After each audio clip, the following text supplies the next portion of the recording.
O sige po, papaalam na kami partner.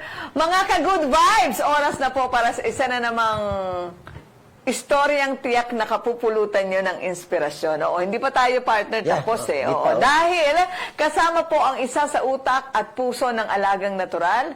Panoorin natin ang makabuluhang panayam namin kay Mr. Patrick Roquel. Bigyan ko lang ng konting background.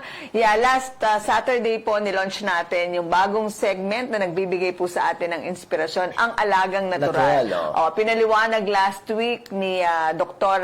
Eleanor yung anong ibig sabihin, anong konsepto nitong alagang natural at bakit po ito kapartner ng Balitang Good Vibes. At bakit po mahalaga na maintindihan nyo yung mas malalim na konsepto ng alagang natural.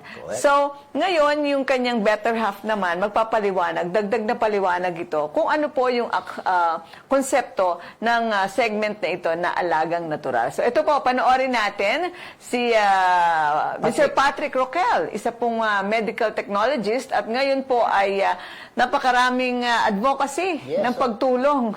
Partner, na-meet mo si Mr. Patrick. Na-meet ko at nakasama natin, partner. Oo, and marami pa siyang ibang mga produkto na gustong gawin. Okay. Sige po, panoorin natin ang panayam namin kay Mr. Patrick. So, dito sa Calatagan, Batangas, Patrick, sinimulan niyo na itong alagang natural.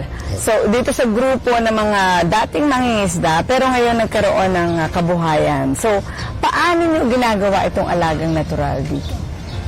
Ang istorya kasi niya, nagsimula talaga sa puno sa gitbuhay. I plant, I share, I save community. Now, sabi ko nga, doon sa puno sa gitbuhay, hindi lang naman puno ang kailangan natin ipakita or, to save lives, no? But of course, andyan ang tubig. Di ba na kailangan din natin para mabuhay tayong lahat. So, sino mga pwede nating tulungan dyan? Mga fisher folks. Dito namin nakita sa Calatagan na may mga may hirap na lugar na kailangan natin i-push yung pagtulong. No? At through the alagang natural, ma-inspire natin yung bawat istorya ng mga Pilipinong, mga fisher folks na, sa simpleng paghahanap buhay nila, nakakatulong sila at nagpapasaya sila ng mga tao. Diba? At doon ko din lang ngayon yung konsepto ng alagang natural na kung saan pag nakausap natin sila, mahirap ang buhay, pero masaya sila na mamuhay bilang isang pamilya. No? Nakakatulong sila sa mga turista nagpupunta dito. Biro mo, sagip buhay yan. Diba? Kung hindi sila marunong doon sa mga lifeguard training nila, o kung may malunod dyan, up to that extent, nabibigyan ng buhay yung pag-aalaga, yung care nila doon sa kanilang mga customers, sa mga client. At because, tuloy-tuloy yung hanap buhay nila. No?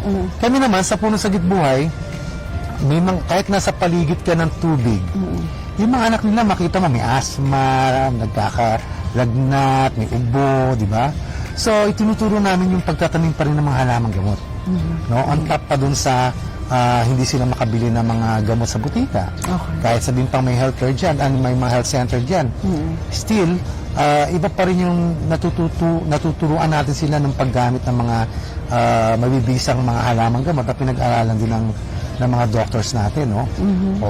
And then nakita ko dito sa Calatagan, when you go around sa floating cottages, ang number one requirement nila is bamboo.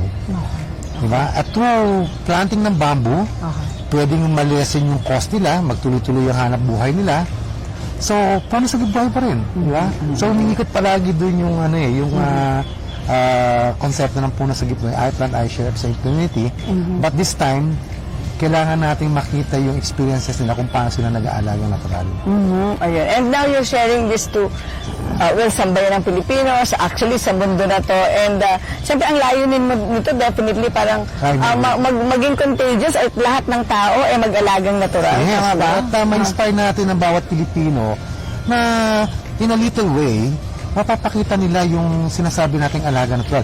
Pamilya nila, sarili nila. Kailangan maging healthy siya. Diba? Kailangan ipakita niya sa family niya na kaya niyang maghanap buhay at healthy siya. Alagaan niya bawat isa sa miyembro ng pamilya. Diba? At from there, a single unit, diba? Lalawak yan eh. Kung makita ang Pilipinas na lahat tayo healthy, lahat tayo nabubuhay ng matagal, lahat tayo nagtatrabaho, di ba? At masaya yung pagkita natin. That's how we want to do this in Alaga Natural. So, very clear, no? Ang layunin ni Patrick, Sir Patrick, na yun nga, ang lahat ay matuto na mag-alagang natural. And kung matututo tayo lahat na noon, di ba? Talagang yung sagip buhay. Actually, nasa atin naman talaga yung puso, yung kabutihan eh. So, kapag nandun yun, talagang ang tendency, mag-aalaga kang natural eh. Imposible hindi ka makapag-alagang natural, no? Tama ba? Lahat ng ano yun? Nahulog? Hindi. Kaya nahulog niya. Blooper! Blooper yan! Blooper yan! Blooper! Kaya. Okay. Blooper! Ang ganda na yung blooper. Sige, game. Lastly. So that's how we want to tell the people na a simple thing na ginagawa mo sa sarili mo, sa pamilya mo, hindi mo alam nag-aalaga kang natural. Di ba? And we don't need yung mga masyadong kumbaga complicated things, di ba? Mamahalin, Just di ba? simple things, di ba? Yun lang yun eh. Sabi ko nga ako, kung makakatulong ko sa isang fisher folk dito, bilhin ko lang yung kanyang pinaghihirapan the whole day. Yeah. Di ba? So kakain siya, may hanap buhay siya. Okay, oo. See, alagang natural pa rin yun. For me, di ba? Yes, correct. Kasi ibig mo sabihin dun, siyempre, kung mabibenta niya yung kanyang huling isda, meron siya ngayong pang-support dun sa kanyang family. Yes. So, same thing naman dun sa kung matututo tayo mag-alaga sa ating sarili, magiging healthy tayo, di ba parang inaalagaan natin ng natural yung ating sarili, hindi magiging burden sa ating kapamilya, and yun din yung na-share nating knowledge sa ating kapamilya. So, yung chain reaction, Mas mahaba, mas dadami, mas malawak. Di So, ba? dapat talaga ang lahat ay nag-aalagang natural. Tama, Sir Patrick? Yes, alagang natural. Ay.